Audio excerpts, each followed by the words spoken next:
ഞാനിവിടെ പറയാൻ പോകുന്നത് ഹരിശ്ചന്ദ്ര മഹാരാജാവിൻ്റെ കഥയാണ്.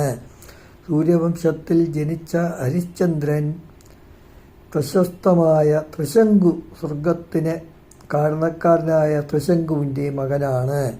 ത്രിശങ്കുവിൻ്റെ പഴയകാലത്തെ പേര് സത്യവ്രതൻ എന്നായിരുന്നു എന്ന് മുൻപത്തെ വീഡിയോയിൽ പറഞ്ഞിരുന്നല്ലോ.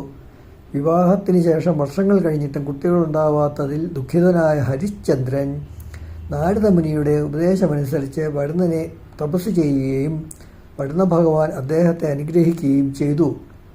അതിൻ്റെ ഫലമായി അദ്ദേഹത്തിന് ഒരു മകനുണ്ടാവുകയും ആ കുഞ്ഞിൻ്റെ ജാതകർമ്മങ്ങൾ വിധിയനുസരിച്ച് ബ്രാഹ്മണരുടെ സാന്നിധ്യത്തിൽ ബ്രാഹ്മണർക്ക് ദാനകർമ്മവും മറ്റും നടത്തി ചെയ്യുകയുമുണ്ടായി. ഈ കുഞ്ഞിന് ലോഹിതൻ എന്ന് പേരിടുകയുണ്ടായി. ഈ ജാതകകർമ്മം നടത്തിക്കൊണ്ടിരിക്കവേ വരുണഭഗവാൻ ഒരു ബ്രാഹ്മണൻ്റെ വേഷത്തിൽ അവിടെ ചെന്നു. ആ കുഞ്ഞിനെ തനിക്ക് തന്നെ ദാനമായി വേണമെന്ന് ഹരിശ്ചന്ദ്രനോട് ആ ബ്രാഹ്മണൻ പറഞ്ഞു. കുറച്ച് നാൾ കഴിഞ്ഞ് അങ്ങനെ ചെയ്യാമെന്ന് പറഞ്ഞ് സത്യസന്ധനായ ഹരിശ്ചന്ദ്രൻ ആ ബ്രാഹ്മണനെ മടക്കിവിട്ടു. ഇതിനിടയിൽ വരുണഭഗവാന് അച്ഛൻ കൊടുത്ത വാക്ക് പാലിക്കാൻ സാധിക്കാത്തതിൽ ദുഃഖിതനാണെന്ന് മനസ്സിലാക്കിയ ലോഹിതൻ ആ കൊട്ടാരത്തിൽ നിന്നും ഒളിച്ചോടി ഒരു പർവ്വതത്തിൻ്റെ ഉള്ളിലുള്ള ഗുഹയിൽ ഒളിച്ചു. ആ നേരത്തായിരുന്നു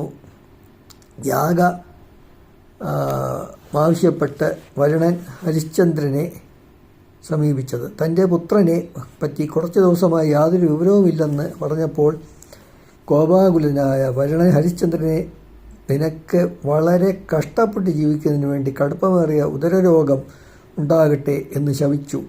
ആ ശാപത്തിൻ്റെ ഫലം താമസിയാതെ തന്നെ ആ രോഗം ഹരിശ്ചന്ദ്രനെ വളരെയേറെ ക്ഷീണിപ്പിച്ചു. ഒടുവിൽ അദ്ദേഹത്തിൻ്റെ കുലഗുരുവായ വസിഷ്ഠമുനിയെ അഭയം പ്രാപിച്ചപ്പോൾ വസിഷ്ഠൻ ഈ വ്യാധി ഉണ്ടായ കാരണമെന്തെന്ന് മനസ്സിലാക്കുകയും ലോഹിതൻ്റെ ബലി കഴിക്കുന്നതിന് പകരം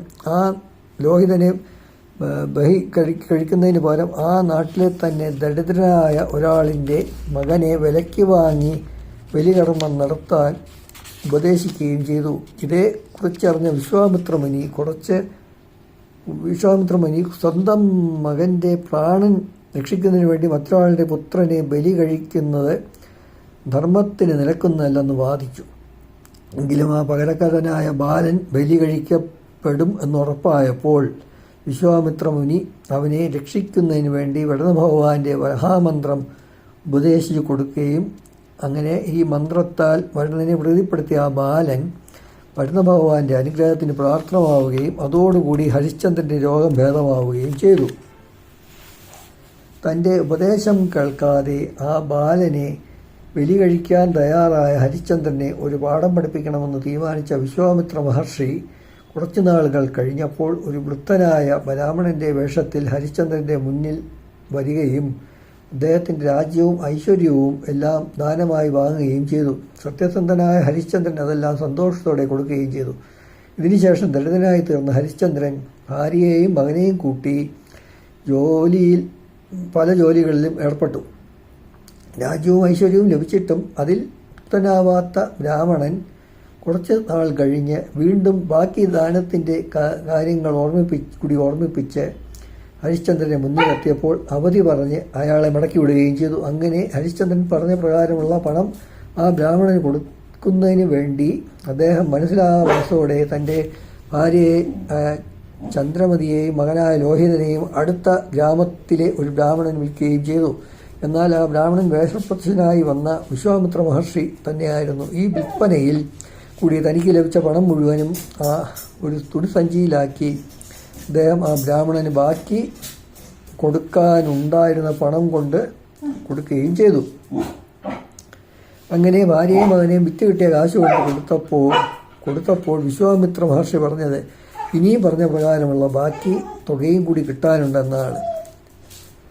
വിശ്വാമിത്രൻ പോയ ഉടനെ തന്നെ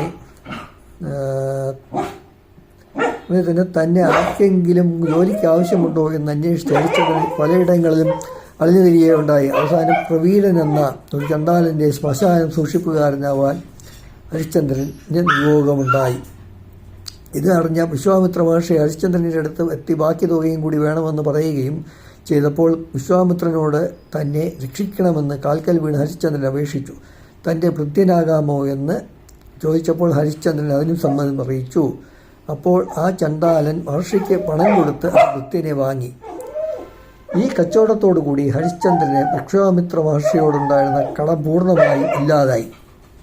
അതിനുശേഷം ചണ്ടാലിനൊപ്പം പോയ ഹരിശ്ചന്ദ്രൻ ശ്മശാനത്തിൻ്റെ കാവൽക്കാരനായി ജോലിയിൽ പ്രവേശിച്ചു. അങ്ങനെ കുറേ നാളുകൾക്ക് ശേഷം ഹരിശ്ചന്ദ്രൻ്റെ മകനായ ലോഹിതൻ ഗംഗാനദിയുടെ തീരത്ത് കുളിച്ചുകൊണ്ടിരിക്കുമ്പോൾ ഒരു പാമ്പിനെ കടിയേറ്റ് മരണപ്പെട്ടു.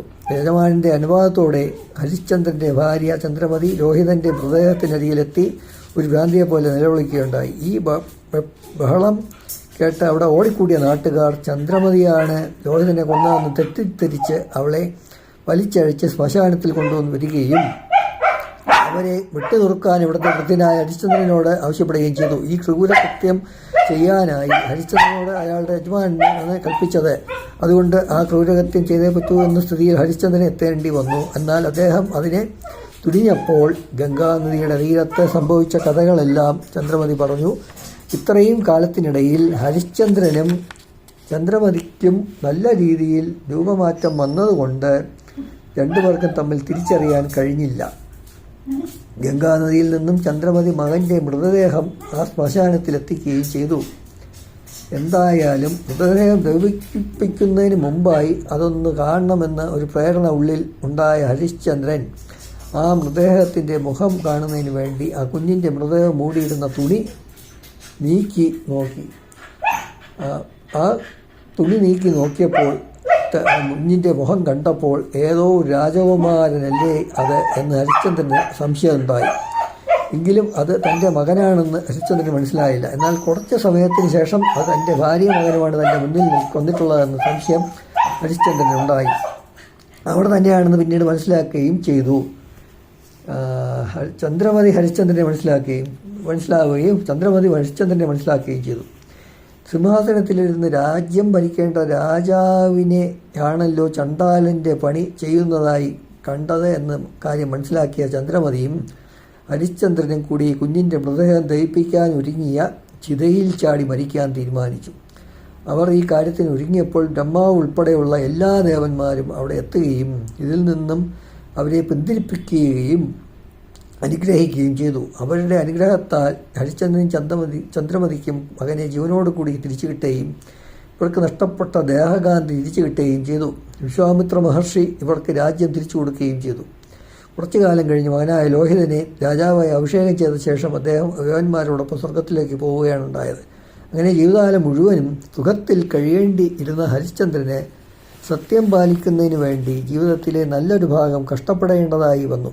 എങ്കിലും അവസാനം നഷ്ടപ്പെട്ടു പോയ രാജ്യം തിരിച്ചു കിട്ടിയ അദ്ദേഹം വീണ്ടും രാജാവാകുകയും ചെയ്തു. എൻ്റെ ഇന്നത്തെ ഈ വീഡിയോ എല്ലാവരും സസൂക്ഷ്മം കാണുകയും കേട്ട് ആസ്വദിക്കുകയും ചെയ്യണം. ഇതിനു മുമ്പ് ഞാൻ ഈ ചാനലിൽ ഇട്ടിട്ടുള്ള ക്ഷേത്ര സംബന്ധമായ വീഡിയോകൾ എല്ലാവരും കാണണം. ലൈക്ക്, സബ്സ്ക്രൈബ് എന്നിവ ചെയ്യണം. കമൻ്റ് എന്തെങ്കിലും ഉണ്ടെങ്കിൽ അതും ഇടണം. ഇനിയും ക്ഷേത്ര സംബന്ധമായ വീഡിയോകൾ വരുന്നുണ്ട്. അത് ഇനി ഇടയ്ക്കിടയ്ക്ക് ഇതുപോലെയുള്ള അത് ഇടുന്നതിനിടയ്ക്ക് ഇതുപോലെയുള്ള വീഡിയോകളും കഥകളുമൊക്കെ ഇടുന്നുണ്ട്. അപ്പോൾ ഇന്നത്തെ വീഡിയോ അവസാനിക്കുന്നു.